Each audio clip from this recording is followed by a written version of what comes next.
C'est rare qu'on puisse avoir l'occasion de discuter, de dialoguer entre nous, finalement avec tous les acteurs de la chaîne, aussi bien en amont qu'en aval, c'est-à-dire les scénaristes, les producteurs, les distributeurs, les diffuseurs. Et donc, du coup, pour moi, l'intention de cette table ronde, c'est qu'on puisse vraiment, sans avoir de certitude, se relier et voir ensemble comment on peut co-créer ces fameux récits de demain qui commencent dès aujourd'hui. Donc, autour de cette table, nous avons donc Jeanne Marchalot. Donc, Jeanne, vous travaillez au Story Lab de France Télévisions.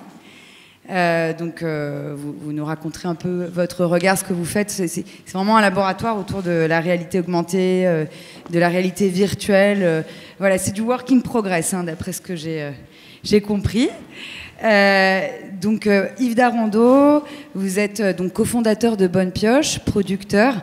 Vous êtes réputé comme vraiment travaillant dans les nouveaux récits. Vous vous êtes fait connaître il y a combien d'années maintenant avec La Marche de l'Empereur 15 ans. Et donc vous êtes un pionnier.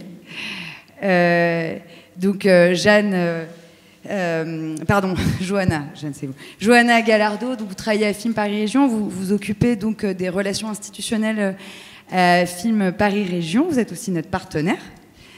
Voilà, et Julien Neutre, donc vous êtes directeur de création du Centre national cinématographique du CNC. Donc voilà, donc je voudrais donc déjà faire un petit tour de table rapide pour chacun de vous. Qu'est-ce qu'un nouveau récit? Alors, il n'y a pas de, comment dire, c'est une première question, il n'y a pas de certitude, mais déjà, quel est pour chacun de vous le nouveau récit, un nouveau récit? Jeanne, on commence avec vous. Ok. Donc, juste en préambule, pour dire quel type de projet France Télévisions coproduit via le Story Lab. Donc, en fait, c'est tous les films et apps en réalité augmentée, réalité virtuelle, qui utilisent de l'intelligence artificielle, et ce sont des récits immersifs, interactifs et non linéaires, à la fois dans le documentaire et la fiction. Donc, les nouveaux récits, je dirais que le Story Lab est en plein dedans. Ça fait partie du périmètre. Et je développe des projets sur la thématique de l'écologie, en se posant des questions, parce que l'intervenant précédent disait ce qui nous attend. Et par exemple, j'ai un projet sur l'eau, la raréfaction de l'eau, sa monétisation et évidemment la hausse du niveau de la mer, puisqu'en 2050, le niveau de l'eau aura augmenté de 25 cm. C'est comment on raconte une histoire pour sensibiliser les publics aujourd'hui, sans être anxiogène et tout en laissant entrevoir un futur possible, pas complètement noir. Donc c'est assez délicat, par exemple. Merci. Yves, alors pour vous, c'est quoi un nouveau récit? J'ai le droit d'enlever le masque? Bien sûr. Bonjour à tous, bonjour à toutes. Nouveau récit, je sais pas, la question elle est vaste. Spontanément, j'ai envie de dire que c'est quelque chose qu'on n'a pas encore vu ou pas encore trop vu. Donc une fois que j'ai dit ça, je vais pas dire grand-chose. Mais après, il y a la question du fond et de la forme. Donc moi, je me place toujours dans l'impôt d'un spectateur. Et ce que j'aime découvrir, c'est être transporté par une histoire, par des personnages qui me surprennent parce que je rentre dans un univers que je n'ai pas encore trop vu. Et si en plus de ça, il peut y avoir une intention, un discours et du sens pour un avenir qu'on espère meilleur, je ne peux que m'en réjouir. Voilà. Donc c'est un vaste chantier. En tout cas, c'est une question qu'on se pose en permanence.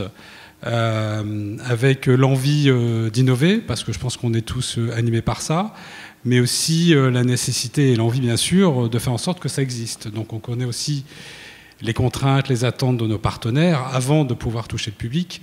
Et c'est réussir à trouver ce juste équilibre entre voilà, l'innovation pure, j'ai envie de dire, la singularité et la réalité économique de notre milieu et la réalité des diffusions, du type de diffusion possible. Joanna. Je rejoins ce qu'a dit Yves. Peut-être, oui, ce qui n'a pas encore été représenté ou ce qui est peu représenté, ce qui est à côté d'un champ général de représentation, qu'on voit peu, voilà, d'être curieux et attentif au coin, au recoin et à ce qui se passe derrière. Ça, c'est aussi pour moi les nouveaux récits.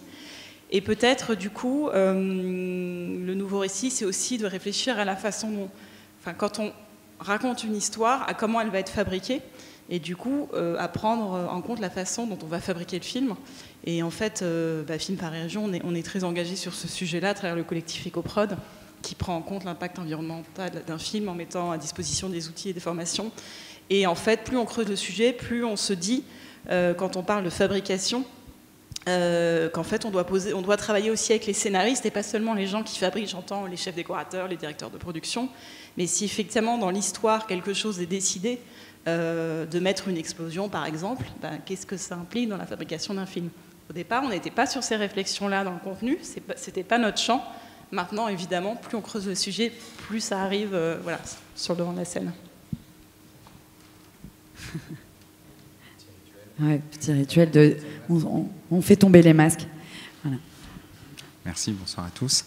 Alors, un nouveau récit pour moi et pour le CNC, du point de vue du CNC, du directeur de la création du CNC, tout récit en fait est nouveau si tant est qu'il émane d'un regard d'auteur, de créateur singulier et donc qui va apporter sa perspective, son point de vue particulier sur un sujet.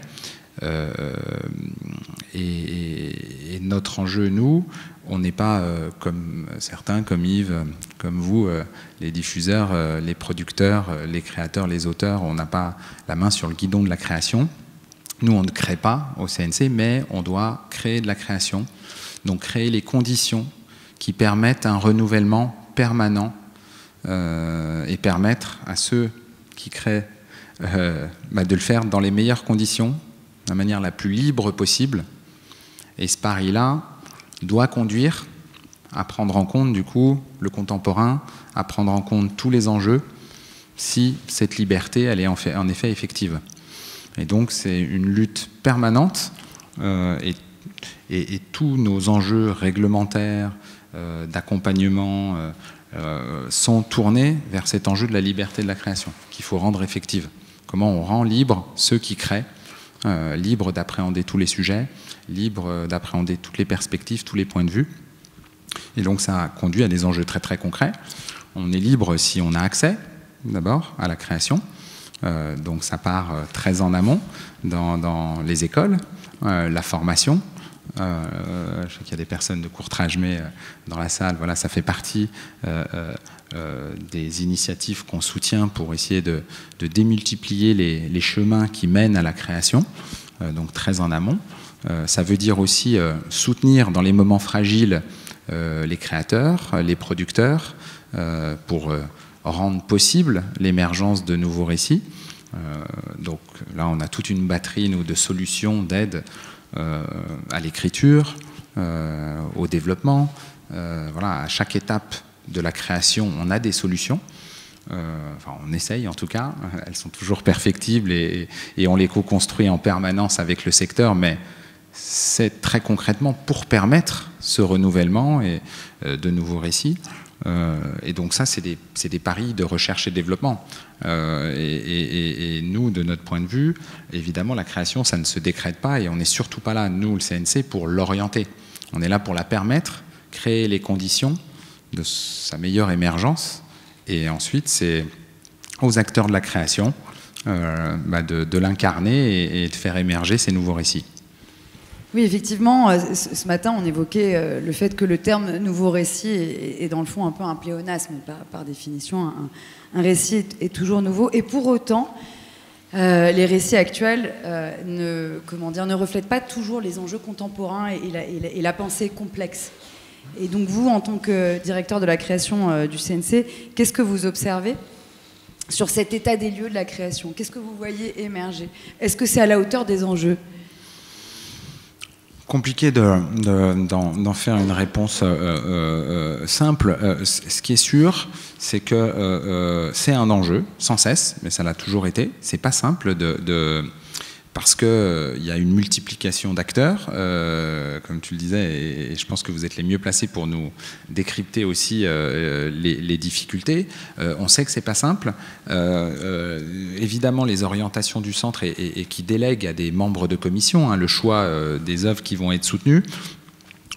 On espère toujours recevoir les projets les plus disruptifs, on dirait aujourd'hui, ou les plus nouveaux, ceux qui vont faire bouger les lignes d'un point de vue formel et sur les histoires qu'ils peuvent mettre en scène. Évidemment, on cherche cette diversité au sens très très large, donc des sujets, des traitements, des formes, et après, il y a ce qu'on reçoit. Et c'est vrai qu'on peut souvent observer des formes de conformisme, des grandes tendances de projets. Donc on est sans cesse en lutte et en orientation vers cette nouveauté qu'on réclame tous, qu'on peut que souhaiter. Mais encore une fois, et ça c'est plutôt aux historiens, aux Tolons de l'observer, on ne peut que observer ce qui émane de ces créateurs. Et il n'y a pas rien quand même, parce qu'on s'est un peu penché depuis que je sais que j'allais intervenir. Moi, premier réflexe aussi que j'avais, je suis allé voir aussi les œuvres qu'on soutient aussi en diffusion, parce qu'on a cette attention-là. Il y a la création évidemment en amont, puis après il y a en aval comment on promeut et on fait circuler au mieux les œuvres qui nous paraissent les plus importantes, notamment pour appréhender tous les grands enjeux contemporains, notamment pour le public jeune. Et il y a un film, par exemple, qu'on a fait rentrer dans les catalogues d'éducation à l'image, qui est important et qui est une belle incarnation de ces nouveaux récits, notamment sur les enjeux de la planète, qui est Woman at War, de l'Islandais Benedict Eriksson, j'ai sûrement écorché son nom, excusez-moi, qui est un film franco-islandais, parce qu'il y a un financement français, il a reçu l'aide au cinéma du monde du CNC, et c'est typiquement un projet que son auteur a voulu, d'ailleurs, comme un feel-good movie d'incarnation d'un combat individuel pour la planète, et incarné d'ailleurs par un personnage de Wonder Woman, mais très ancré dans le réel, donc c'est vraiment un très beau film qui a été sélectionné à Cannes en 2018. Donc, il y a des choses qui émergent, et ce n'est pas des films faciles sur lesquels miser, d'où l'importance, par exemple, d'une aide au cinéma du monde. Là, ce film islandais n'aurait jamais pu exister sans l'aide du CNC, qui est le seul pays au monde, la France, qui permet de soutenir des films, y compris d'initiative d'un auteur islandais. Et donc ça on peut s'en féliciter, parce que c'est aussi ça les nouveaux récits, faire émerger des talents et des regards qui ne sont pas que les nôtres et que notre perspective, et on a un système généreux, ouvert, qui est au service justement de cette émulation créative et qui fait le pari que ça va permettre de faire émerger des nouveaux récits. Donc la fameuse disruption.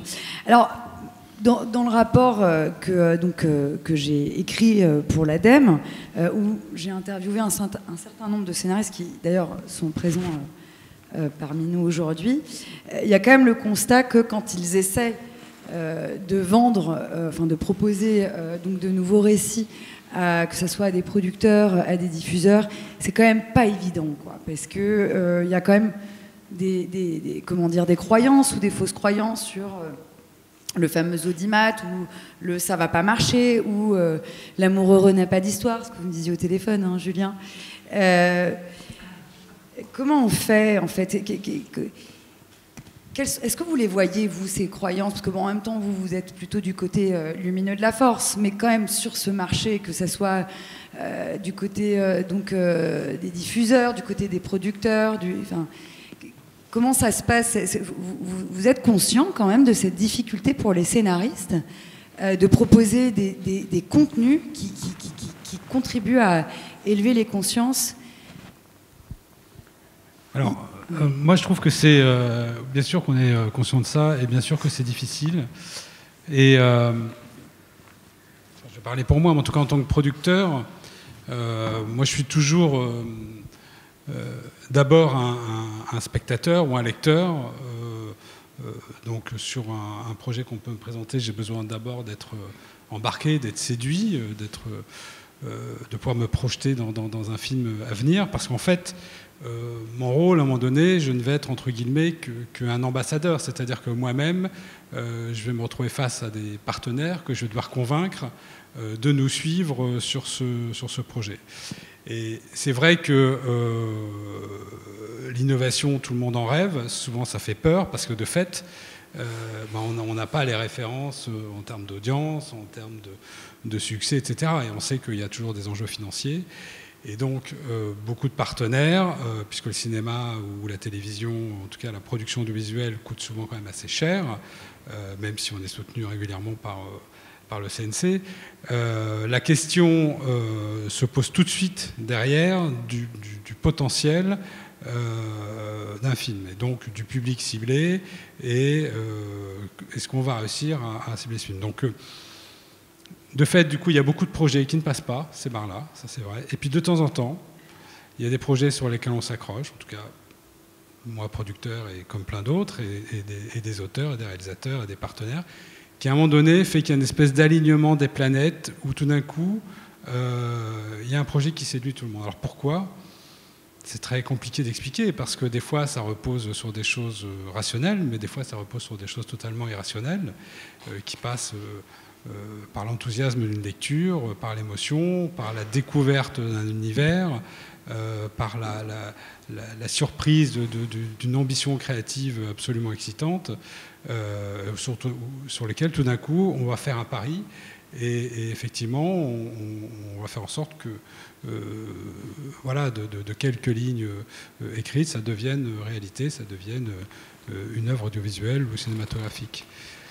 Donc oui, pour répondre à la question, je suis bien évidemment conscient de ça, et je sais qu'il y a plein de projets qu'on reçoit, qu'on peut trouver intéressants, intelligents, pertinents, et pour autant sur lesquels on ne s'embarque pas, soit parce qu'on a voilà, quelques doutes et une certaine appréhension, soit parce que, en tout cas pour ma part, moi quand j'ai un projet qui me semble singulier et pour lequel j'ai envie de me battre, je ne suis pas capable, moi personnellement, d'en avoir 2 ou 3 en même temps. Voilà, j'ai tendance à avoir besoin de me concentrer, de me consacrer à un auteur, à un réalisateur, à un projet, et d'autant plus quand il est singulier et quand je sais qu'il va falloir se battre et se mettre en risque pour le faire exister.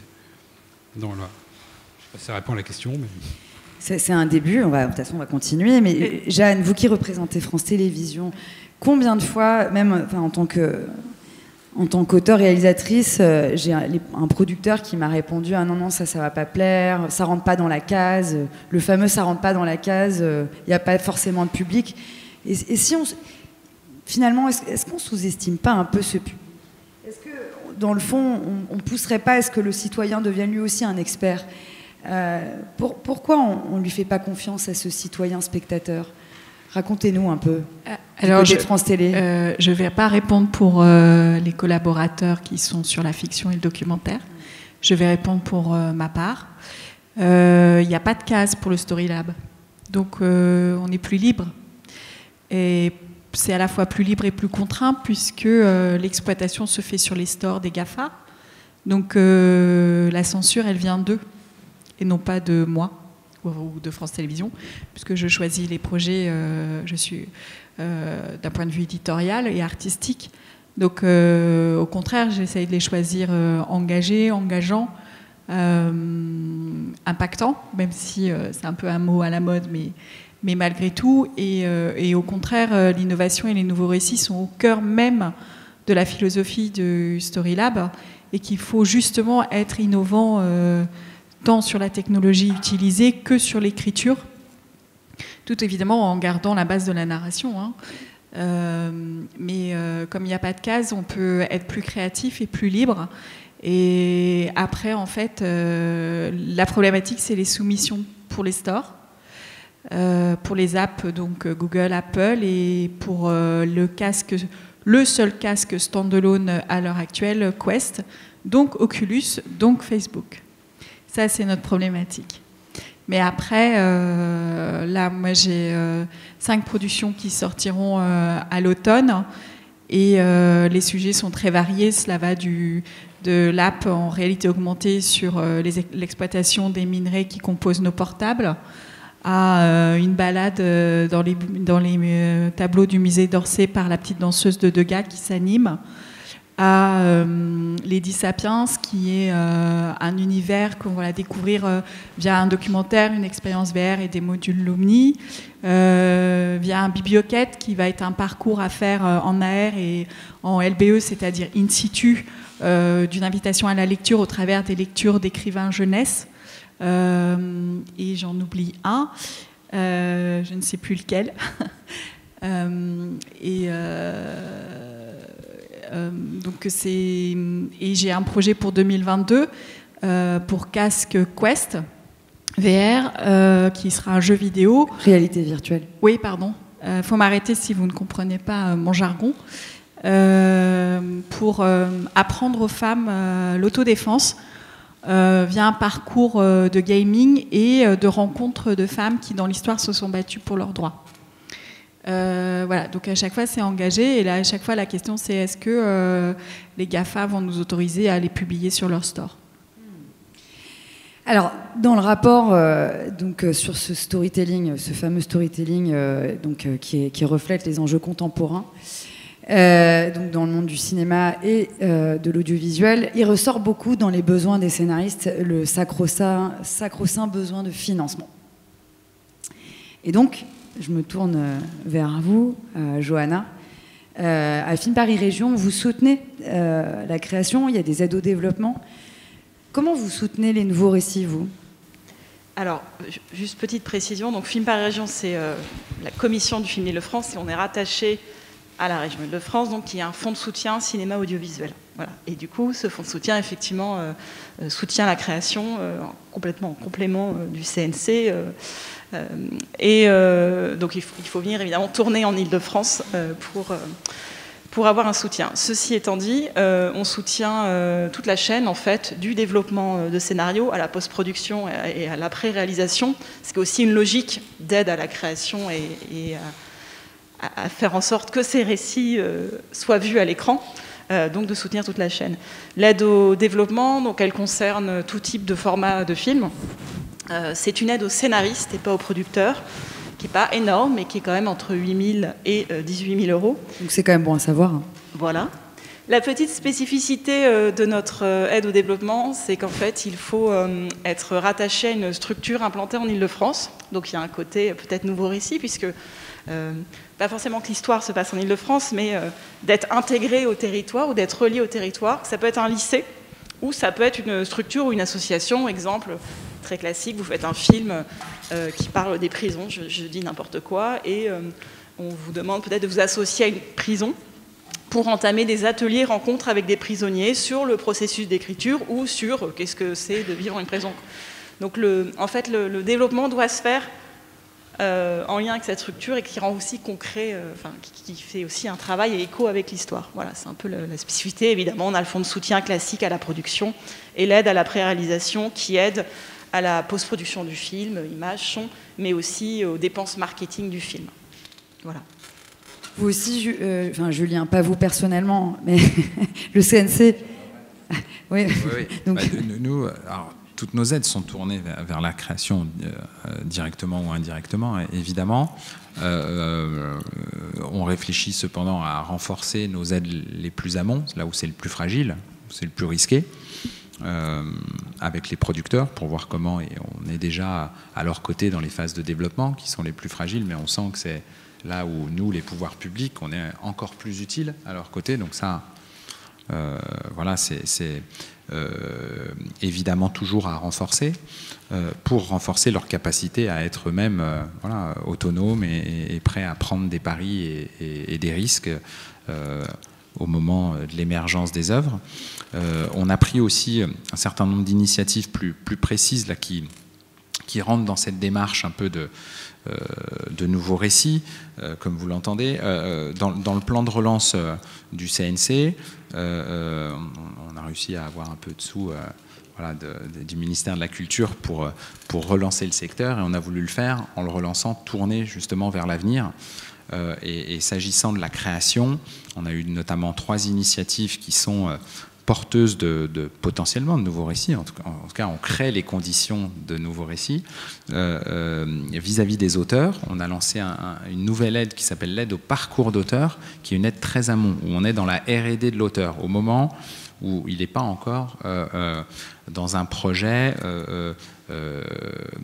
qui est déjà en écriture, dans une seringue en fait de débouchés, mais dans sa recherche et développement sur un sujet, par exemple, pour permettre de couvrir tout ce temps de réflexion et de confrontation, par exemple, sur des grands enjeux contemporains, d'enquête un peu préalable, de maturation d'une matière première, comme peuvent le faire des chercheurs. Il y a ce temps de recherche qu'on voulait reconnaître et de maturation aussi formelle. Évidemment, tout ça est lié pour les créateurs. Donc c'est un temps, une aide un peu plus amont de nos aides à l'écriture traditionnelle, où là, il faut arriver avec déjà une V 1, 2, 3, ça dépend, il y a toujours une exigence plus ou moins forte, mais en tout cas déjà un scénario ou un projet qui est déjà très défini, du coup voilà, déjà dans une prêt à la production en fait. Donc on voulait voilà, remonter un peu la chaîne pour être dans ces moments de fragilité et donner des moyens de persévérer et d'aller chercher des nouveaux sujets, de prendre le temps de mûrir les choses, quoi. Donc ça peut être porteur. À quel niveau de la création? C'est-à-dire un scénariste a une idée et là, on est vraiment au niveau dans l'atelier du créateur au premier temps. Pour postuler, alors, il y a évidemment quand même évidemment à justifier d'un travail, mais il n'y a pas de scénario à montrer, c'est plutôt une intention, une démarche et des projets de recherche et développement personnel, notamment de sujets qu'on veut approfondir, et convaincre la commission justement de l'originalité, du besoin, de la nécessité d'approfondir ces sujets-là avant de pouvoir être capable d'en tirer un récit et de le mettre en forme et de choisir la forme d'ailleurs qu'on veut donner au récit. C'est donner le temps aussi de mûrir le choix de la forme qui sera adéquate pour porter ce sujet et ce projet. Donc ça, c'est une aide assez originale qui essaye de reconnaître un travail qui par nature pourrait être un peu insaisissable, mais en fait qui est vraiment dans la matière première initiale de l'ensemble de notre chaîne de valeur. Et quels sont vos critères de sélection justement, enfin, c'est-à-dire, comment on fait pour obtenir cette aide concrètement?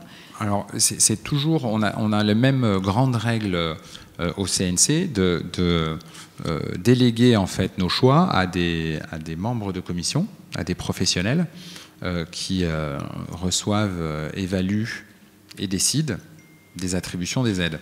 Dans cette aide-là, ce qui est un peu aussi une nouvelle originalité, c'est qu'on fait le pari d'un compagnonnage artistique, et donc c'est des auteurs expérimentés qui vont attribuer cette aide en s'engageant à avoir un échange et un dialogue avec l'auteur qui postule. Voilà. Donc il y a aussi l'idée d'amorcer, d'activer un compagnonnage artistique qui peut être lui-même aussi, c'est un pari, mais ça crée les conditions de porteurs de nouveaux récits, de nouvelles collaborations, de nouvelles idées, de nouvelles envies. Donc ça, c'est une première réponse dans cette envie de poursuivre et d'approfondir la recherche et développement du secteur. Une deuxième initiative qu'on a eue et qui est nouvelle aussi, et que le plan de relance nous a permis d'expérimenter, c'est de mettre le pied à l'étrier de nos plus jeunes professionnels. Et donc on a fait un appel à projet dédié aux jeunes sortis d'école. un moment de fragilité important pour eux, évidemment, cette crise. Hein, c'est les premiers touchés quand on sort d'une école dans le temps qu'on vit, quels que soient les secteurs d'ailleurs, et bien évidemment, c'est encore plus compliqué que d'habitude. Et donc on voulait avoir... C'est bon à savoir parce qu'on a des étudiants... ce signal et être à leur côté aussi. Et donc on a lancé cet appel à projet. Il y en aura d'ailleurs une deuxième session pour ceux qui vont sortir d'école à la fin de cette année scolaire, donc à l'automne, en leur demandant, seuls ou en collectif, de nous pitcher leur projet et de convaincre. Pareil, une commission.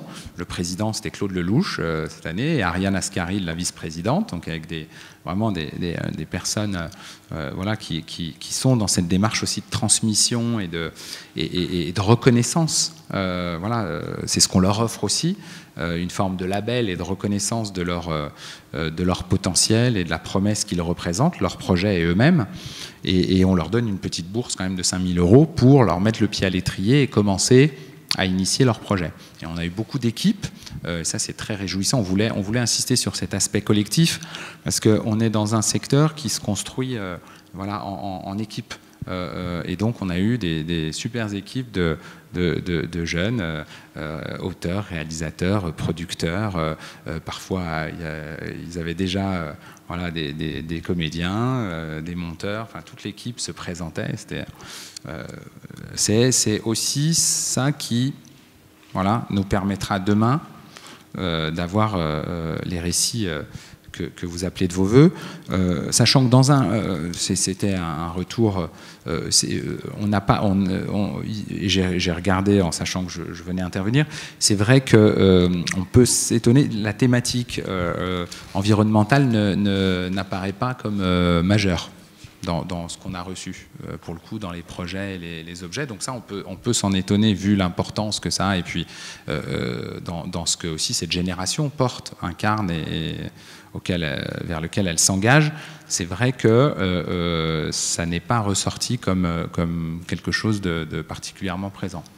Mais, et troisième initiative qu'on a eue dans le cadre du plan de relance, et là qui avait un double objectif, évidemment de faire émerger des nouveaux récits, mais aussi d'aller chercher un nouveau public, et notamment les 15-25 ans, d'orienter vraiment, d'avoir cette attention-là et au service de contenus pédagogiques. Donc c'est une triple originalité voilà, pour le CNC. On a appelé ça Savoir et Culture.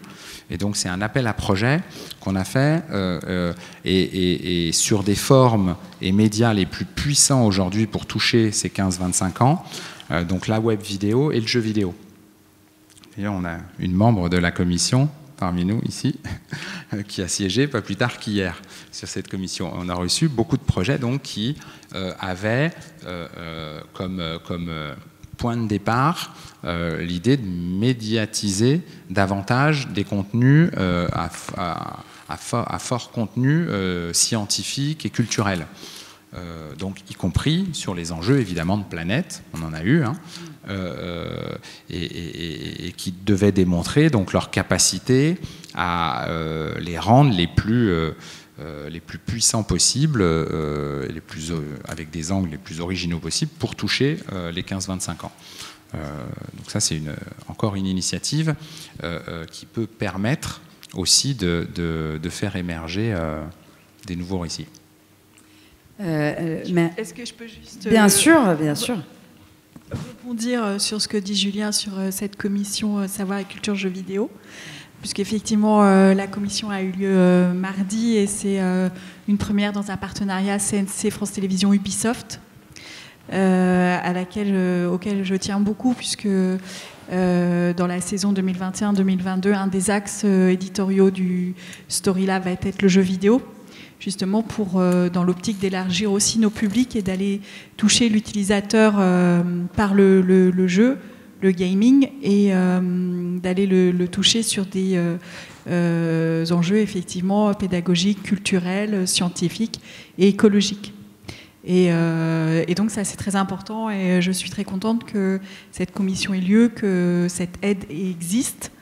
et que effectivement, France Télévisions, via le Story Lab, est aussi là pour aider les jeunes talents, pour les faire émerger et pour prouver qu'on peut être créatif, innovant et français.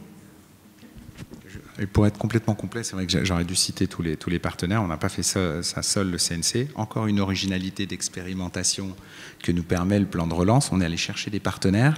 Donc pour le jeu vidéo, France Télévisions et Ubisoft. Et pour la web vidéo, c'est avec YouTube et Arte. Et alors, Yves et Johanna, quel est le film que vous rêveriez de voir et qui n'existe pas encore? Est-ce que vous êtes posé cette question, Yves, vous qui devez souvent recevoir des réalisateurs qui viennent pitcher chez vous? Dans le fond, il y a bien une idée qui germe en vous, en tant que producteur, en vous disant mais waouh, pour moi le nouveau récit ou le film français, le blockbuster français que j'aimerais voir qui n'existe pas encore, c'est ça. Est-ce que vous vous êtes posé cette question? Non, mais je me suis pas vraiment posé cette question, mais j'ai remarqué que sur les thèmes, les sujets sur le monde meilleur, on va dire le monde de demain, et comment intégrer ça dans les récits, dans les films, dans les séries, j'ai remarqué qu'il y avait souvent pas mal de propositions, pas mal d'idées, mais avec une vision très noire, très pessimiste, très fermée. Ça, j'ai l'impression qu'on a beaucoup de propositions dans ce sens-là, et très peu, voire jamais, en tout cas dans ce que j'ai reçu, de propositions qui nous amènent des héros positifs, des héros du monde de demain. Et moi, je suis plutôt, généralement, dans les projets que je choisis, que ce soit en documentaire, en fiction, en cinéma, j'essaie de trouver des histoires positives, parce que je préfère, tout simplement. Et donc, à titre personnel, j'adorerais trouver un film qui nous interpelle, qui nous interroge sur toutes ces thématiques environnementales et autres, mais avec un regard positif. Et je pense qu'il y a certainement des super-héros dans tous les blockbusters américains, avec des visions souvent assez catastrophiques du monde. Et pourquoi ne pas un jour réussir à créer un super-héros engagé, positif, force de proposition, et qui nous fasse rêver aussi de manière constructive et positive. Oui, on a démarré la journée en partageant en cercle nos super pouvoirs. Ensuite, on a enchaîné avec le fait de revisiter les mythes de l'Égypte ancienne. On a fait un voyage autour de la physique quantique. Donc l'idée aussi, c'est finalement de proposer des personnages qui invitent aussi le spectateur à s'empuissanter, à finalement incarner un peu des héros du quotidien, un nouvel être au monde, et pas forcément effectivement autour de la dystopie ou de ce que vous disiez, Julien, quand on a préparé l'interview. Ce que vous me disiez, Claude Lelouch qui trouvait qu'il était effaré de voir qu'il y avait très peu d'espoir en fait chez ces jeunes, et en même temps pour faire référence aussi à ce que vous m'avez dit, Johanna, je pense qu'il y a une déconnexion des élites et de ce qu'on considère comme populaire. Est-ce que vous pouvez m'en dire un peu plus sur ça en fait, c'est-à-dire cette réflexion? Juste répondre à la question d'avant, parce que j'ai vraiment envie de le partager. Moi, je rêverais d'un blockbuster français qui commence avec une catastrophe environnementale. Les films américains en ont fait plein, et on était très distanciés par rapport à ça, parce que c'était un blockbuster américain avec ses codes. Et j'aimerais un film, donc ce film-là ensuite repart sur l'idée de reconstruction, un film sur la reconstruction, avec effectivement de l'énergie, de la puissance et des héros positifs qui vont reconstruire quelque chose, pas forcément reconstruire le monde d'avant, j'aime pas cette expression, mais voilà, qui vont construire en fait. Ça, j'aimerais vraiment voir ce film. La fameuse régénération. Non, parce que je fais référence à ça, parce que j'ai personnellement comme croyance que dans le fond, les élites sont attachées à une forme, alors je pense que c'est très franco-français, d'intellectualisme. Il y a une forme de cynisme et de moquerie autour de ce qu'on peut considérer... le discours autour de l'amour, autour du vivant, la fameuse critique de ces bisounours où justement le fameux « l'amour heureux n'a pas d'histoire ». Et vous me disiez, et dans le fond, ce qu'aime, entre guillemets, la masse, c'est écouter du Céline Dion et donc des chansons d'amour. Pourquoi on n'écrit pas ou on ne fait pas davantage d'histoires sur l'amour, sur ce qui rend heureux ou pourquoi toujours le Thanatos, le Phobos J'ai l'impression que vous me disiez au téléphone que vous-même, Johanna, vous écoutez secrètement Céline Dion. Voilà, maintenant tout le monde le sait. Est-ce que vous pouvez faire votre coming out devant les scénaristes? Et maintenant, elle va chanter. Voilà, c'est ça. Et voilà, et vous allez vous... Non, je rigole. Non, en fait, c'est le rapport à... C'est plus le héros, c'est Thanatos, c'est effectivement le rationnel et l'émotionnel. C'est ça. Qu'on distingue, et l'émotionnel peut être mal vu. Or, à mon sens, un film bien fait ou une histoire bien racontée sait manier intelligemment le rationnel et l'émotionnel, trouve un équilibre et nous fait réfléchir, mais nous embarque aussi à travers l'émotion. Mais c'est vrai qu'il me semble, là ça va être mon point de vue de spectatrice, en tout cas, parce qu'on parlait de la musique, on rejette un peu l'expression très puissante et peut-être premier degré de l'émotion, mais qui est aussi très positive et très porteuse. Le rire, l'amour, voilà. Pour moi, Céline Dion, elle exprime ça de façon assez directe, assez simple. On aime, on n'aime pas. Personnellement, j'aime bien, et moi, ça me transporte. Voilà. Et ça me donne envie d'aller faire plein de choses. Donc oui, après, il y a eu des exemples. Je crois qu'on parlait d'Amélie Poulain plus tôt dans la journée, qui est un exemple très intéressant. Et quand on regarde la perception des spectateurs de ce film, j'avais fait à la fac un peu une préétude sociologique, où énormément de témoignages de gens qui disaient « mais ce film me donne envie d'aller embrasser mon voisin, d'aller faire ci ». Et il faut le prendre, cette belle énergie. Parce qu'en ce moment, on l'a vu aussi aujourd'hui, il y a beaucoup d'énergie négative. Et on a besoin de cette énergie négative pour avancer, pour être dans la transition et pour inventer de nouvelles histoires. Donc, oui, moi je pense que c'est plutôt le rapport rationnel-émotionnel qui pose problème. Voilà, on est une société qui est très inspirée par Descartes, c'est pas pour rien, et de là découle un certain nombre de choses. Émotionnel, qui sans caricaturer, rappelle le féminin, qu'on évoquait aussi ce matin dans les présentations qui ont été faites, qui étaient très intéressantes. Et l'émotionnel, Yves et Jeanne, où finalement les Américains sont complètement décomplexés là-dessus, là où nous, on est un peu plus, comment dire, un peu plus mijaurés, quoi. À quand un blockbuster à la française, genre Amélie Poulain? Parce que c'est vrai qu'Amélie Poulain, c'est un ovni. Et dans le fond, c'était un nouveau récit. C'est-à-dire qu'il n'y a pas de Thanatos. On est sur du kilomètre zéro, de la bienveillance, de la sobriété heureuse, et encore une fois sur une fille qui juste s'interroge comment elle peut améliorer le quotidien des autres. À l'époque, les producteurs avaient dit que ça ne marcherait jamais. C'est quand même dingue, 8 millions d'entrées. Non, mais c'est sûr que c'est un film qui nous a tous transportés, évidemment un immense succès. Et oui, c'est une vraie réussite. Alors, c'est aussi, encore une fois, un film, c'est une œuvre, c'est aussi l'alignement des planètes, des talents. C'est-à-dire que tout est réussi. Voilà, c'est ce qui fait que ça devient un chef-d'œuvre et c'est ce qui fait que ça embarque tout le monde. C'est-à-dire que c'est une bonne histoire, un casting formidable, le plaisir de découvrir Audrey Tautou pour le grand public, des choix de mise en scène, des partis pris de lumière, de décors très singuliers, très affirmés. Voilà, une musique exceptionnelle, on en sort transporté et elle nous reste dans la tête. Voilà, donc c'est ça la magie du cinéma en l'occurrence, c'est cette addition d'éléments réussis et qui arrivent au bon moment. Voilà. Et puis qui sont promotionnés comme il faut, etc. Donc on en rêve tous, on le cherche tous, c'est difficile à atteindre, ça ne se calcule pas.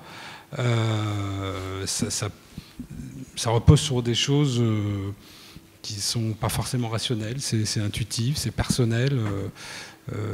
Voilà, donc oui, pour revenir sur la question des films ou des histoires où la bienveillance et la gentillesse, on va dire, sont au cœur voilà, des projets, oui, c'est vrai que souvent ça séduit moins, a priori.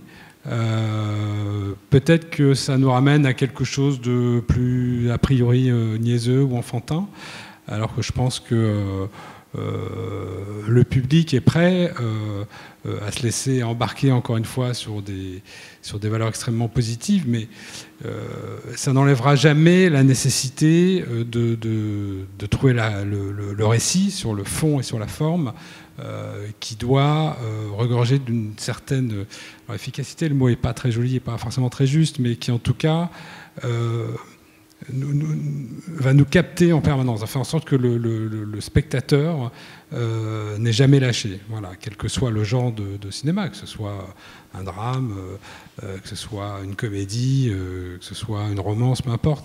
Mais l'exigence on ne peut pas se passer de l'exigence de l'écriture et de la mise en scène. Voilà, donc c'est encore une fois réussir à combiner tout ça. Est-ce que je peux bien sûr rebondir? Je dirais comme Yves aussi, on est en manque de personnages positifs. On est beaucoup, et évidemment la situation actuelle y contribue, dans des dystopies extrêmement anxiogènes. C'est ce que je disais en préambule. Le projet que j'ai sur l'eau, c'est comment justement ne pas être noir, anxiogène et rester positif. Et ça, c'est un challenge d'écriture, de mise en scène, de choix d'univers, d'atmosphère, et c'est assez compliqué. Faut pas oublier, petite anecdote, que les Marvel ont été inventés après la Deuxième Guerre mondiale comme des symboles justement porteurs d'espoir. Et que je pense qu'on en aurait besoin aujourd'hui, en fait, d'avoir des comédies de science-fiction, par exemple, avec dans le thème de l'environnement, menées par on va dire des hommes et des femmes issus de la diversité. Comme ça, on coche toutes les cases. Plaisanterie à part. C'est vrai que les projets que aussi je reçois sont parfois assez noirs, et il ne faut pas oublier que quand on a un casque VR sur les yeux, on est encore plus impacté que quand on regarde un film de cinéma ou une série, puisqu'on est immergé dans l'histoire, on est dans un univers à 360 degrés, il n'y a plus de cadre, il n'y a plus de champ, il n'y a plus de hors-champ, il n'y a plus de in, il n'y a plus de off, et on est au cœur de l'histoire. Et parfois, ça peut être, les ressentis peuvent être assez impressionnants, comme par exemple si vous faites l'expérience du film VR Seven Lives, écrit par Charles Hayat et Sabrina Calvo et réalisé par Yann Konen. Voilà, ça peut être aussi difficile. C'est pour ça que, honnêtement, moi, si j'avais un rêve à faire, c'est des personnages positifs et de la comédie. Je n'ai pas vu un seul projet en AR ou en VR drôle. On n'est pas drôle en France, en fait. Valérie, on a des petites questions publiques. Donc on va faire effectivement... À chaque fois, je veux prendre ce micro. En fait, c'est plus une réflexion parce que j'entends les choses comme quoi il y aurait les séries anxiogènes, Thanatos, il y a des morts, il y a des enquêtes, et en face, il y aurait juste des choses très bienveillantes, très lumineuses. Enfin, je me permets de le contester, par exemple, Amélie Poulain, c'est quand même le parcours intérieur d'une jeune fille qui s'occupe des autres, mais qui est totalement déconnectée d'elle-même, qui est terrorisée à l'idée de créer du lien, parce qu'elle n'en a pas créé avec ses parents. Donc il y a un parcours intérieur, et je pense que toutes les questions qu'on se pose sur ces nouveaux récits, plutôt que d'avoir une dualité des méchants, des bons, le bien, le mal, là, tous les nouveaux récits, et tout ce qu'on a discuté en physique quantique, c'est comment on se déprogramme du monde actuel, du monde dans lequel on a été élevé, pour se retrouver soi-même et retrouver un lien avec l'amour, mais avec un grand A majuscule, pas l'amour tout petit, intime, romanesque, c'est l'amour du lien avec le monde, la société, la planète. Et c'est-à-dire que, et c'est pas bienveillant et c'est pas positif avec des bisounours, c'est toute personne entreprenant un parcours thérapeutique ou un parcours spirituel, c'est sciemment que c'est compliqué, qu'on affronte nos ombres, nos lumières, et que plus il y a de lumière, plus il y a d'ombre. Donc, excusez-moi, je suis un peu... parce que le fait d'opposer la bienveillance roudoudou à des discours... Non, mais je sais qu'il y a un angle mort par rapport à ça, et je voulais juste dire que il y a des récits possibles. Effectivement, dès qu'il n'y a pas de mort physique, je sais qu'il y a beaucoup de diffuseurs qui sont très inquiets. Ah, mais où est l'enjeu de vie et de mort? Mais l'enjeu de vie et de mort, juste d'un personnage qui vit une vie qui n'est pas la sienne, qui ancre un personnage parce qu'il faut se conformer à une norme sociale et qui va traverser toutes les étapes. Enfin, le mythe d'Osiris, ça ne raconte que ça. Des gens qui ne sont pas eux-mêmes, qui sont détruits par le corps social et qui sont démembrés et qui doivent se reconstruire pour revenir à la lumière. Et ça, ce sont des parcours intérieurs, qui est le parcours d'Amélie Poulain d'ailleurs, et qui peuvent faire l'objet de nouveaux récits où justement on est dans ce travail de reprogrammation intérieure par rapport à d'où on vient, le monde de la société industrielle où il faut être compétitif, il faut être efficace, il faut être au-dessus de tout le monde et il faut écraser tout le monde, à un moment où on retrouve du collectif de la synergie, mais ça implique un parcours intérieur qui est violent, parce que ça veut dire, enfin, le mythe de Narcisse, le mythe d'Amaterasu, enfin, tous ces mythes-là, le mythe d'Osiris ne parle que de ça. Donc, ces récits-là, ils existent, ils peuvent être ancrés sans être... Enfin, Céline Dion, c'est formidable, je veux dire, c'est une énergie, une puissance, c'est du pouvoir, c'est-à-dire que l'amour n'est pas l'opposé du pouvoir.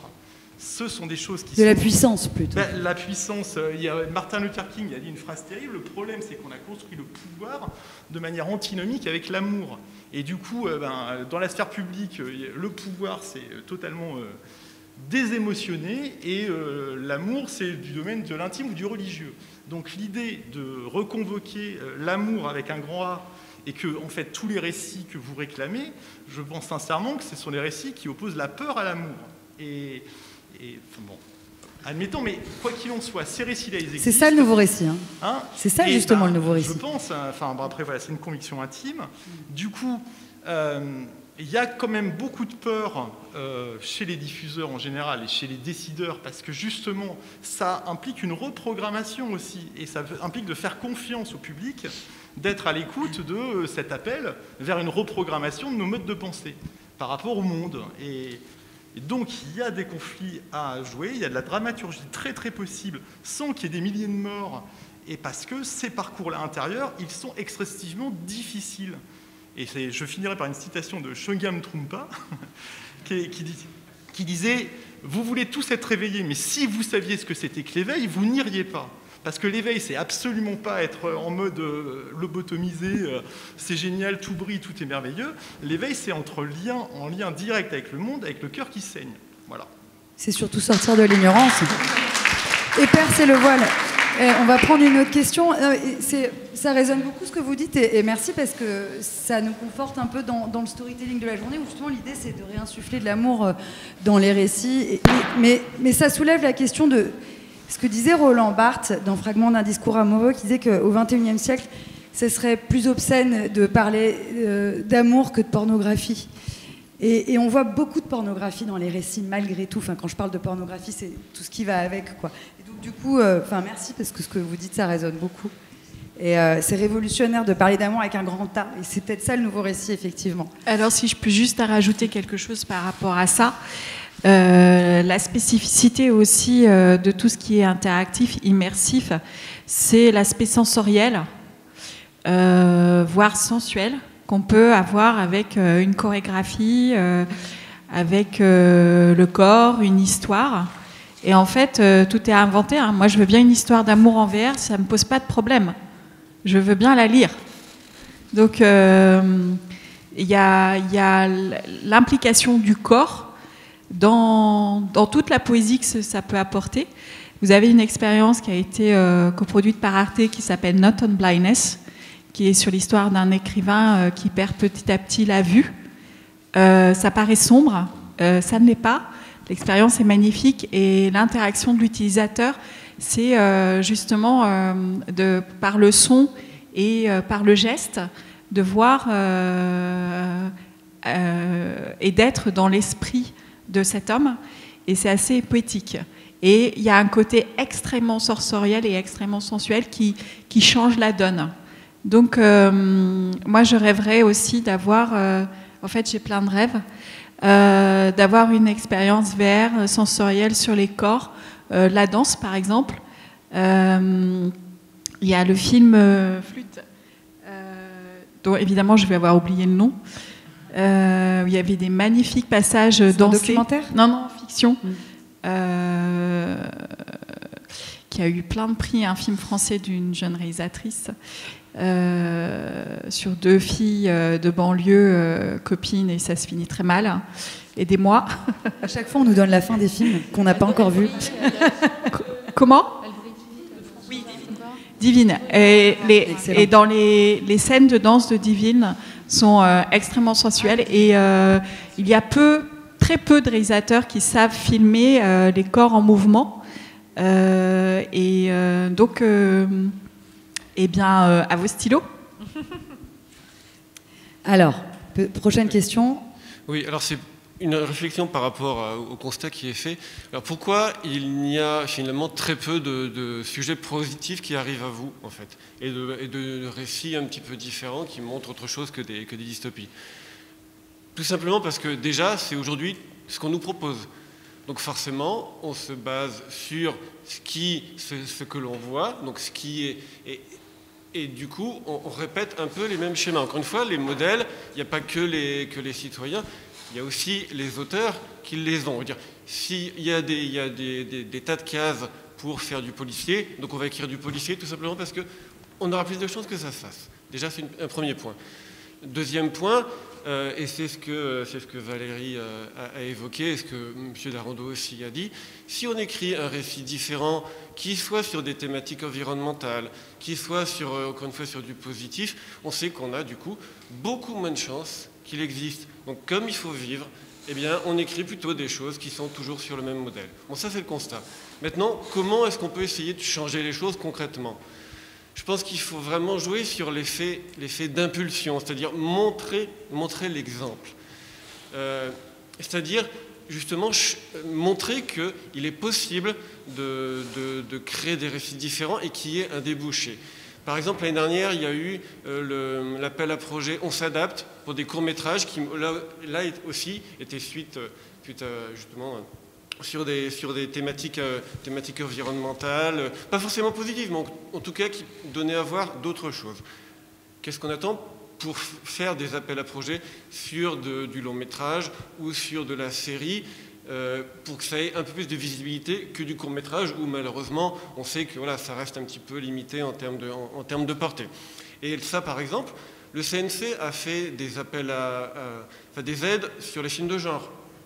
Qu'est-ce qui vous empêche de faire des aides spécifiques, ponctuelles peut-être, mais sur des films à impact différent? Et là, vous pouvez être prescripteur et du coup montrer l'exemple.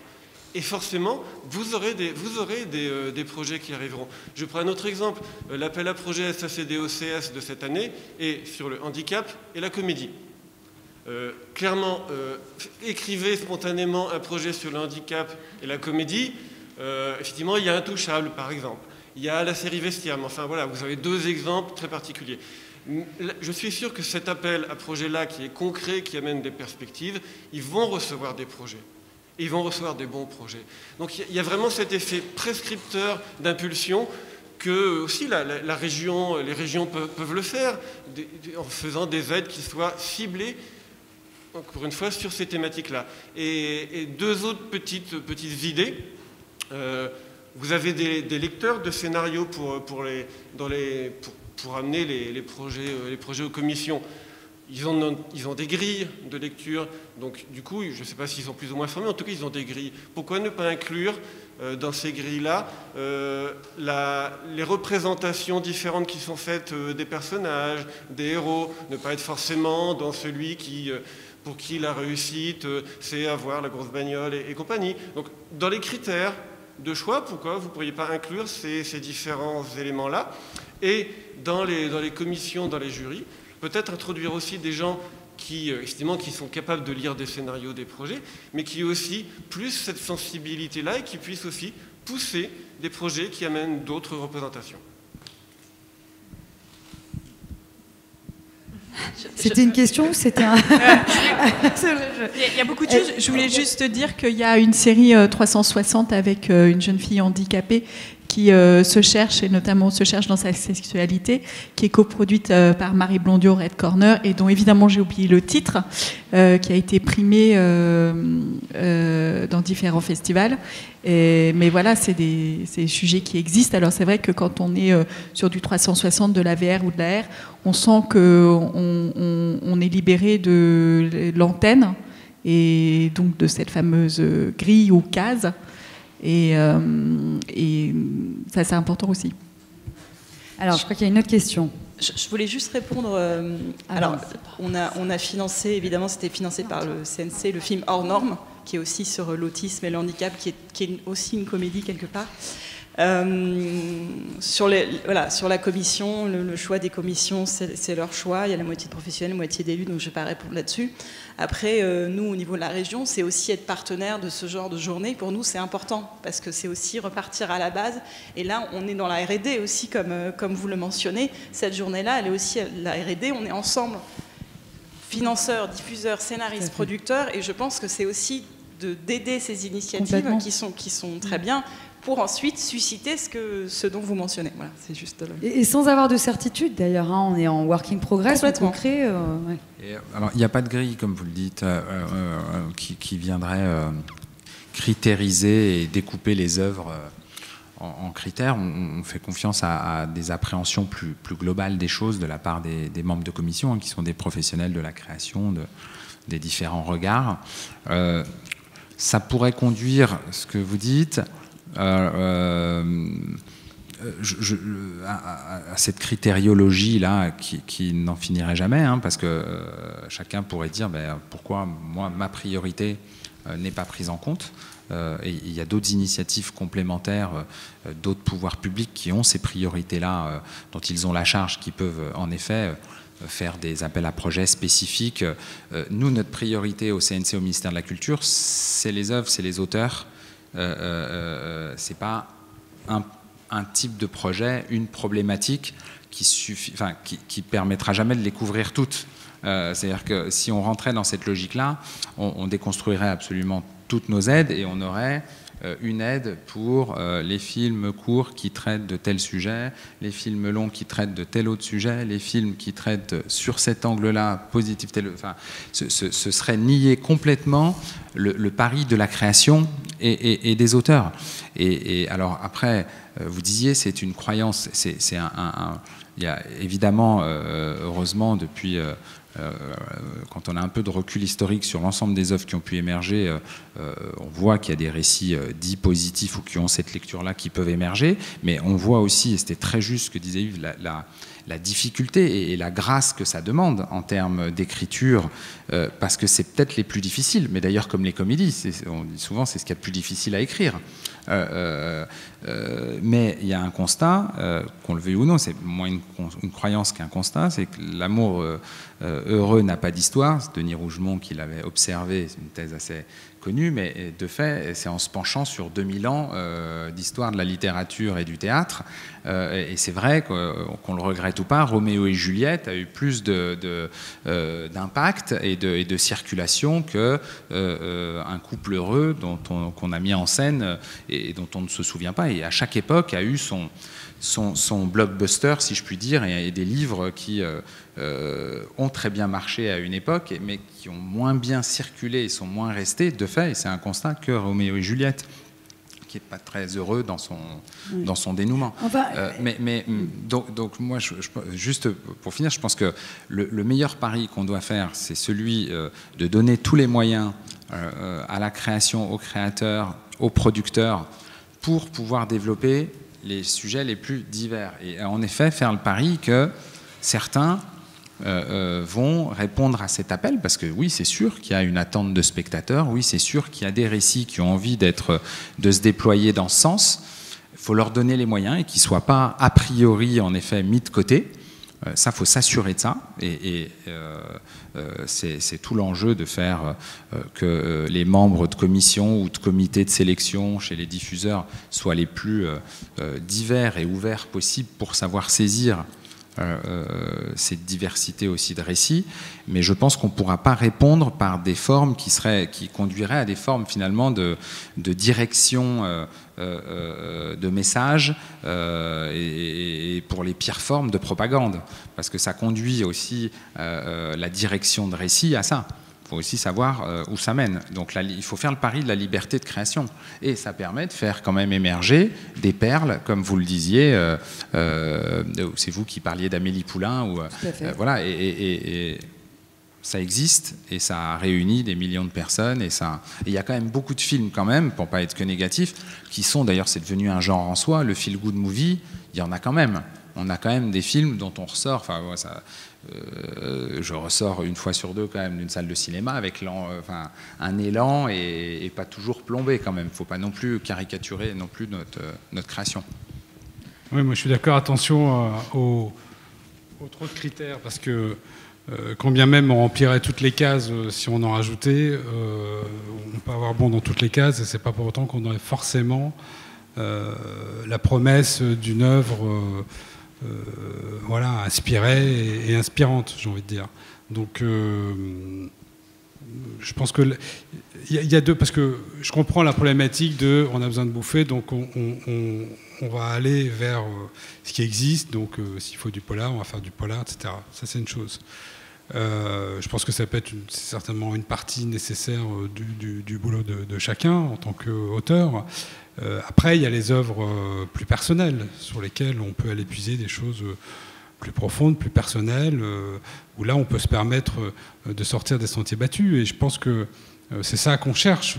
On cherche tous ça.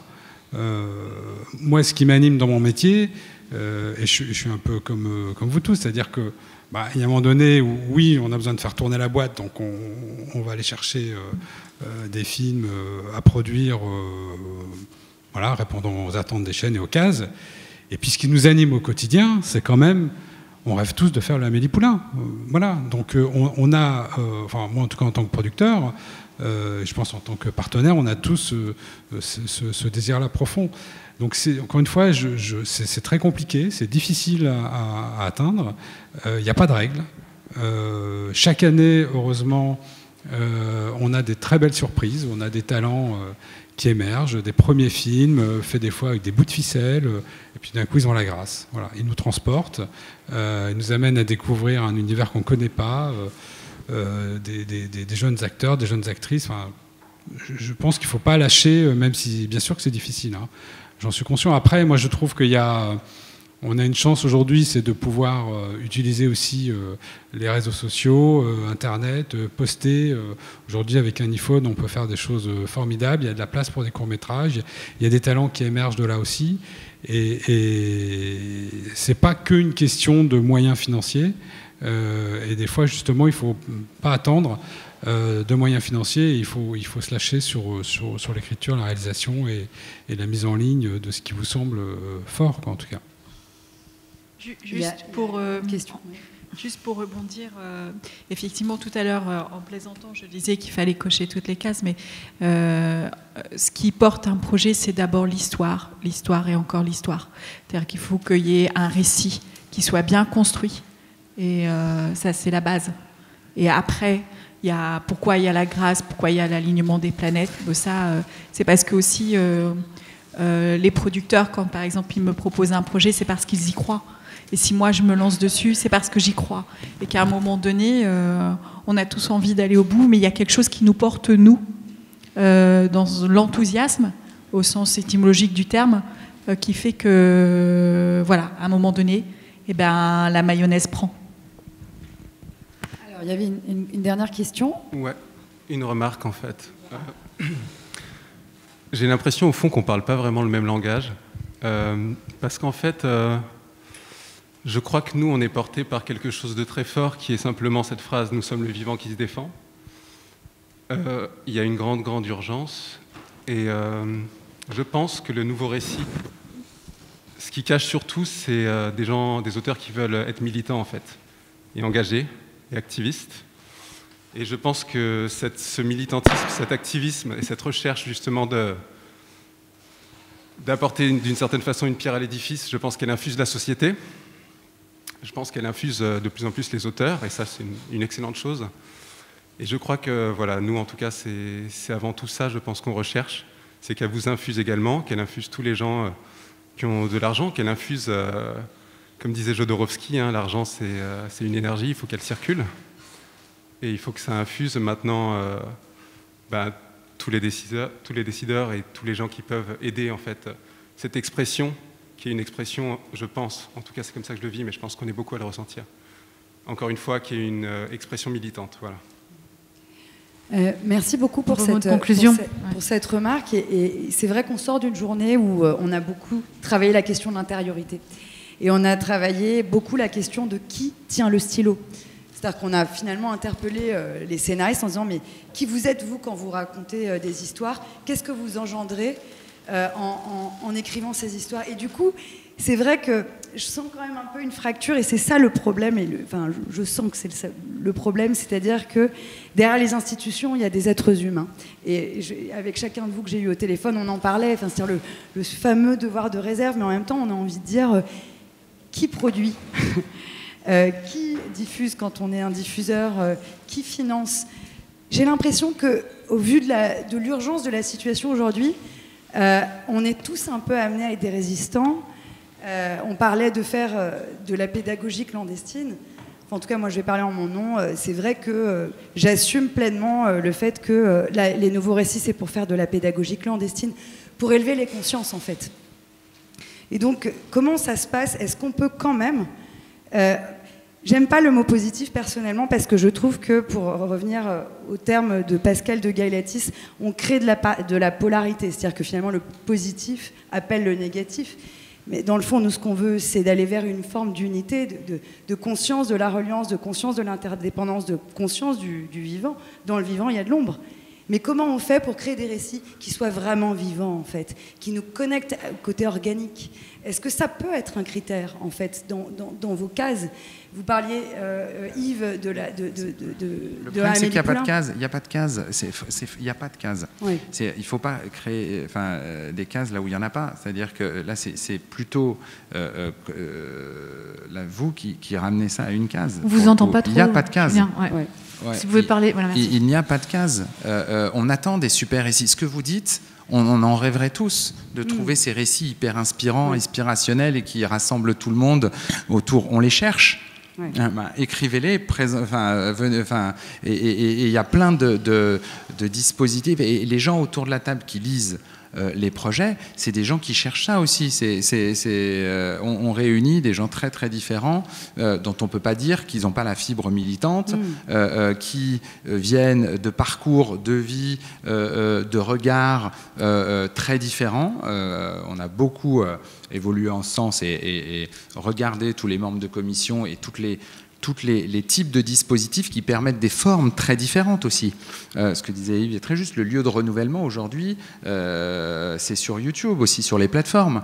Et on a été les premiers au monde à créer un fonds d'aide, CNC Talents, pour aller chercher ces talents-là et les développer.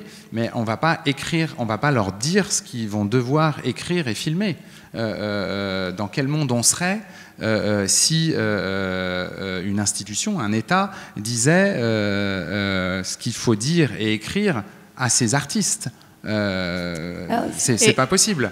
Donc on est là pour accueillir les créateurs, leur donner tous les moyens de créer, mais on ne peut pas se substituer à eux, encore une fois. Et on ne peut que constater, en le regrettant ou pas, qu'il n'y ait pas plus de films que vous appelez de vos voeux, même si, encore une fois, il faut bien les regarder. Par exemple, Woman at War, qui est un film quand même qui a été sélectionné à Cannes, il était passé quand même entre les mailles de votre filet, vous de spectatrice, vous l'aviez pas vu, et donc il y a un gros boulot aussi de repérer ce qui existe.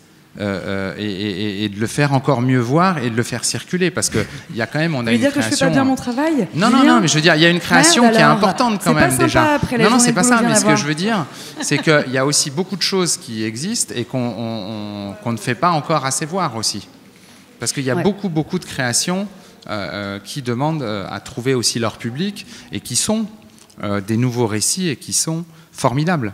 Mais c'est pas simple d'émerger. Valérie, et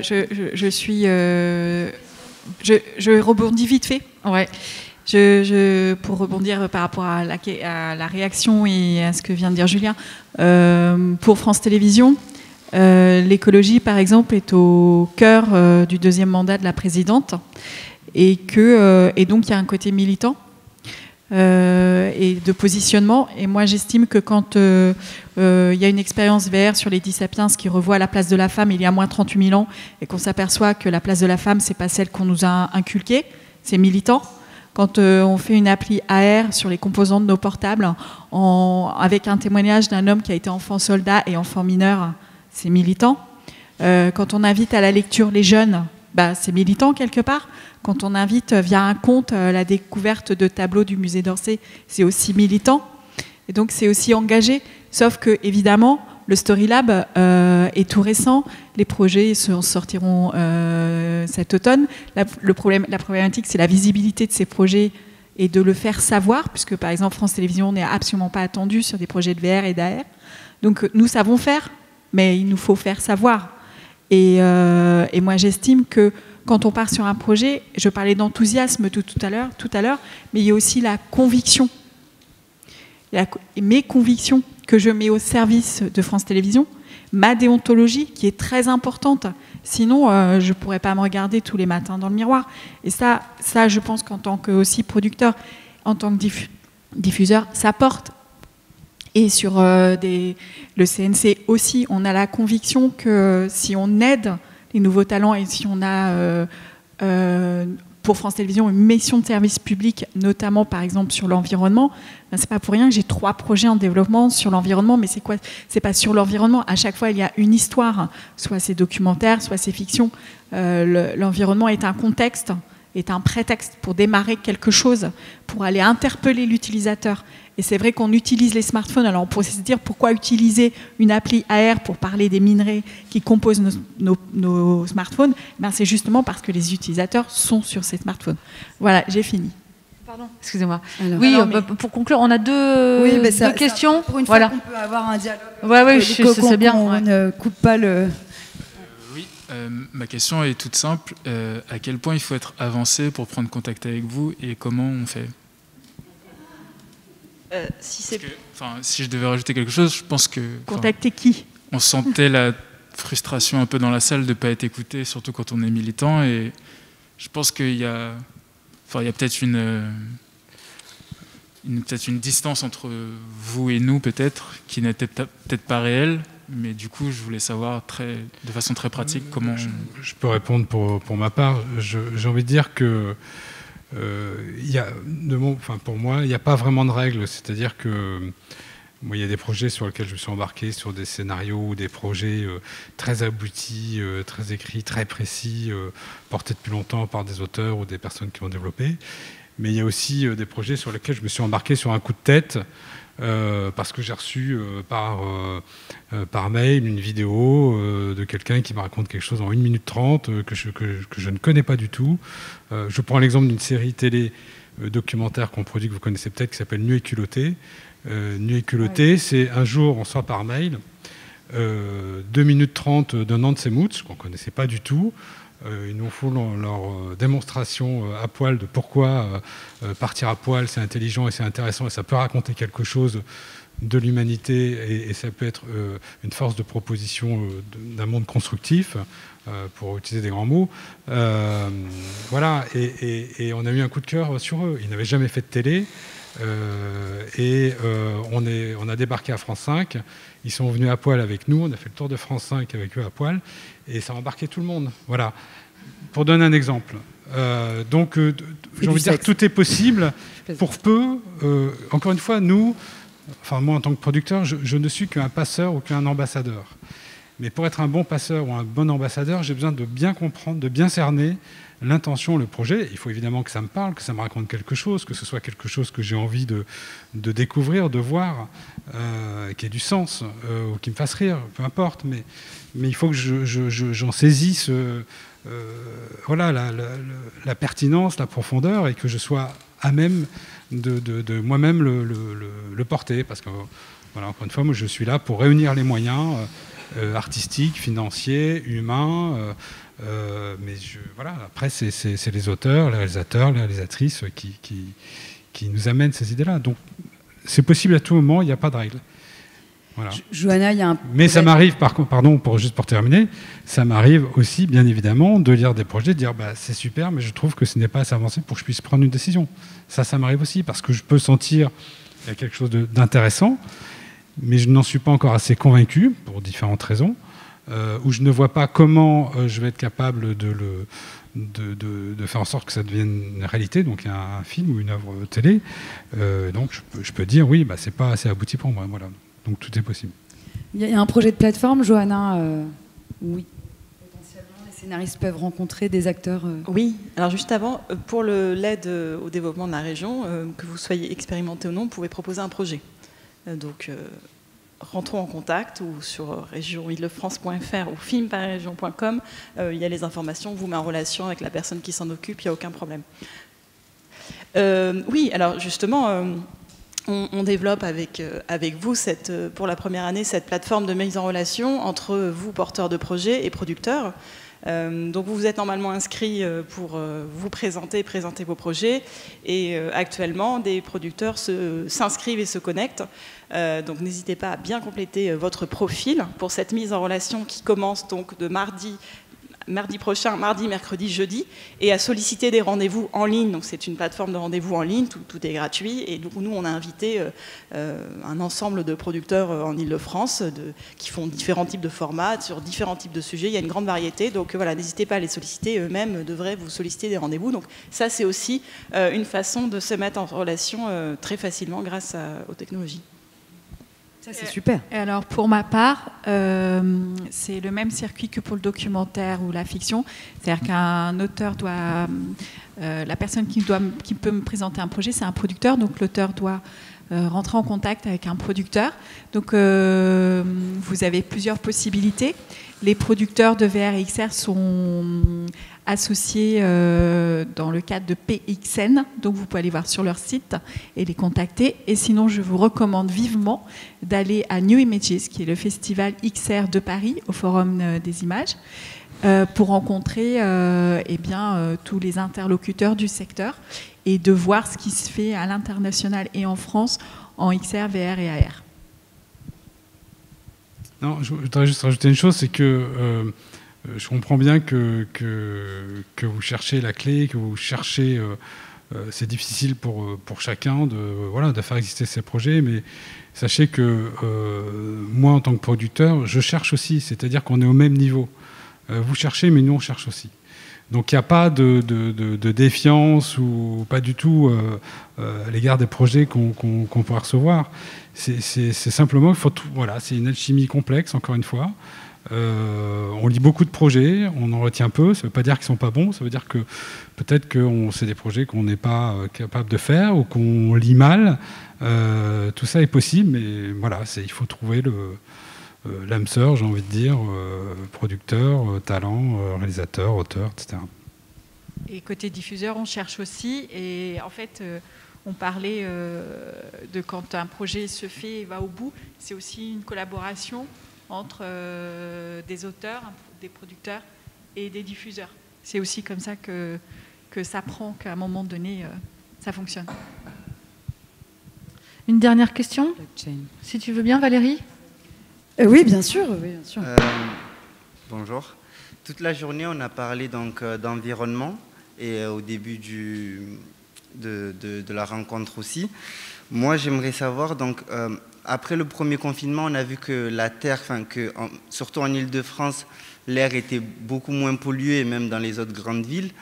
Moi, je voulais savoir, donc, comment vous pensez donc, introduire cette notion dans la phase de production du film, donc pas à l'écran, donc nous spectateurs on ne le voit pas, mais vous dans cette phase de construction du film, comment vous l'introduisez? Parce que je trouve ça dérisoire de parler donc d'un monde meilleur à l'écran, alors que derrière on fait des décors que l'on jette après ou qu'on remplit des bassines dans les studios et ensuite l'eau on le reverse n'importe où.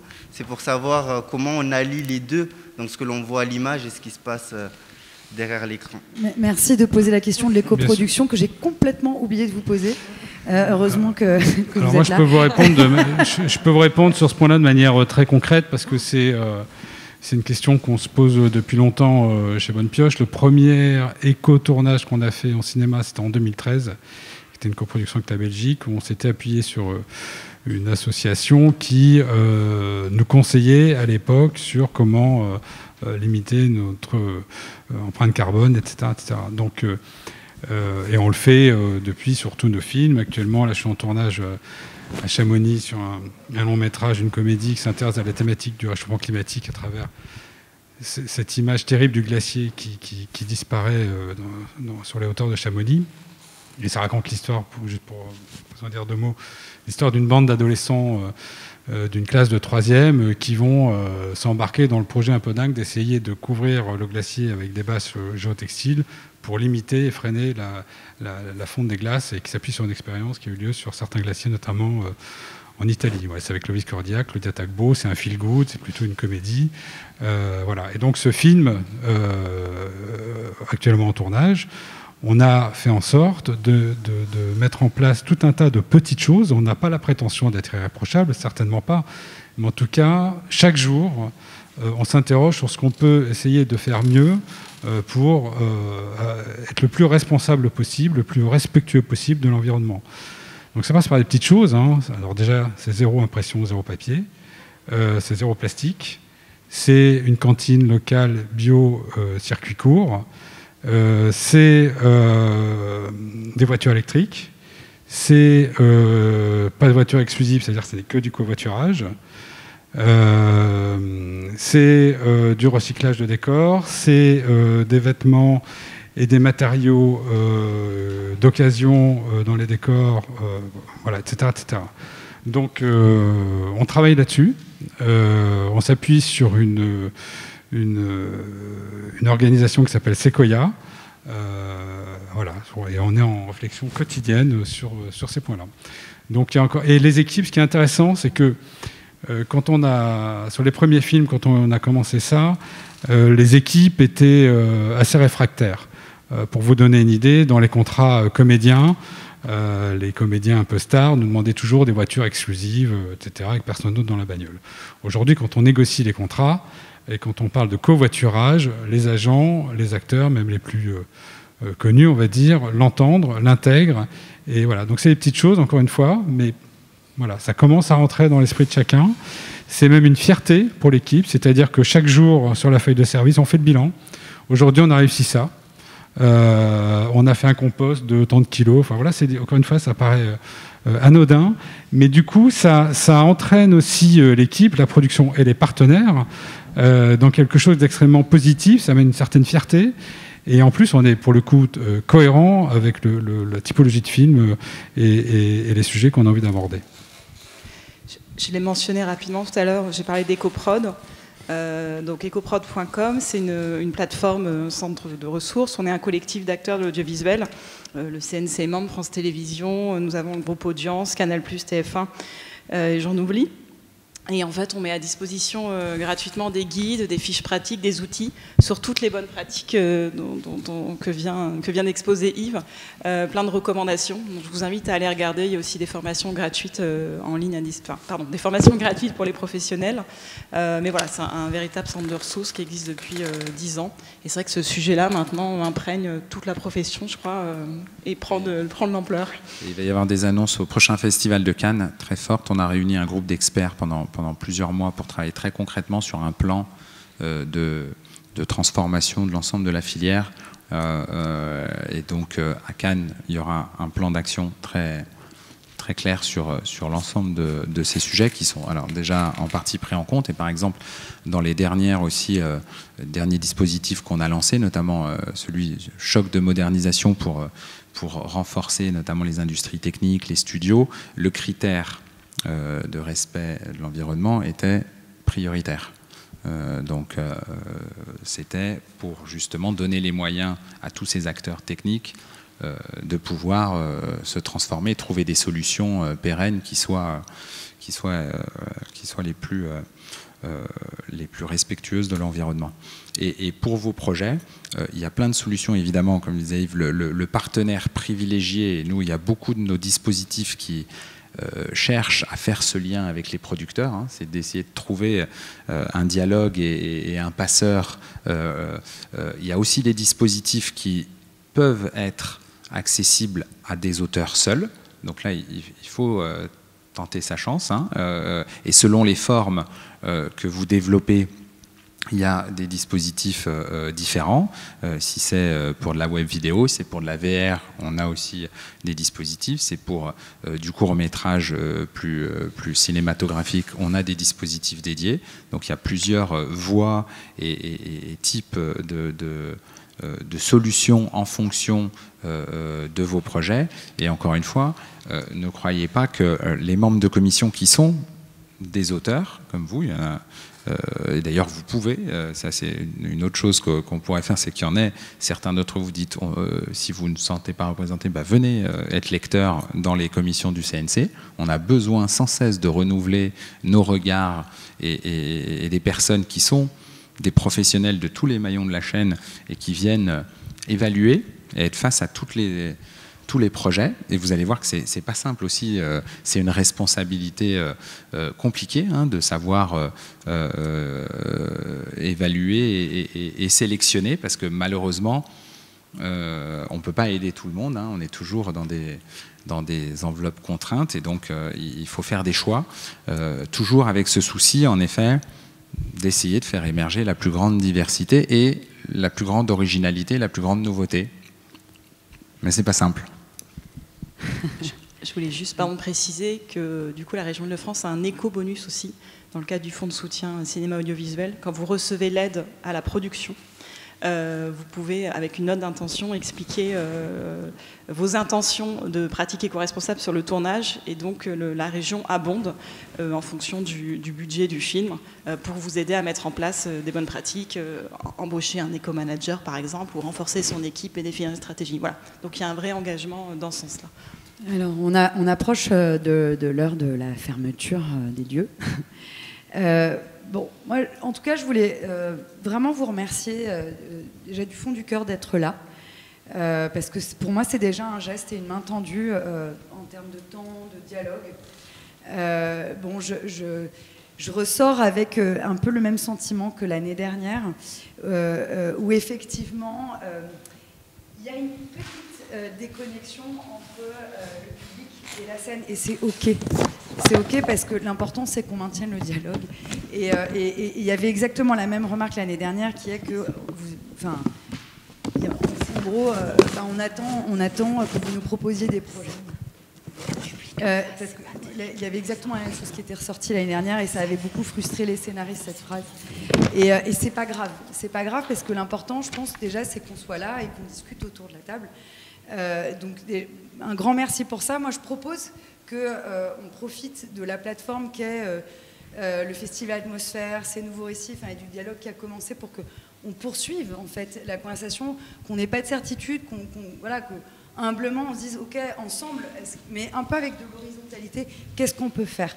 Et si je peux me permettre, parce que je suis aussi auteure-réalisatrice, et je pense que le fait de devoir passer par un producteur pour parler aux diffuseurs, ça crée aussi quelque chose de l'inaccessible. Enfin, encore une fois, ça n'engage que moi, mais la fois où j'ai vendu une série, je l'ai vendue directement aux diffuseurs. Et parce que justement, les producteurs me disaient que ça ne se vendrait jamais. Voilà, c'est mon témoignage personnel. C'est vraiment personnel, hein. J'ai mis 2 ans, hein. J'ai parcouru tous les producteurs, tout le monde me disait on n'y croit pas, on n'y croit pas. Et c'est OK, c'est pas un reproche, mais je me dis que, en tout cas, moi, j'aspire à ce qu'on ait un espace de dialogue comme celui d'aujourd'hui. Encore une fois, merci. J'espère qu'on pourra continuer à l'avoir. J'espère que aussi, j'adorerais qu'on partage ensemble des expériences comme celle qu'on a vécues ce matin, où on a fait un voyage quantique, et du coup, je pense que ce qu'on a vécu ce matin aussi a créé une forme de reliance, et du coup, on s'est beaucoup connecté aussi à travers ça, et du coup, c'est peut-être aussi de ça qu'on aurait envie, c'est avec toutes les personnes et les acteurs de la chaîne, vivre des expériences qui nous connectent au niveau de notre intériorité et de notre humanité, et pourquoi pas qu'on fasse de l'intelligence collective ensemble. Et enfin, j'espère que ce qu'on fait avec l'ADEME et le Festival Atmosphère va continuer à aller dans ce sens-là. Un grand merci. Un grand merci.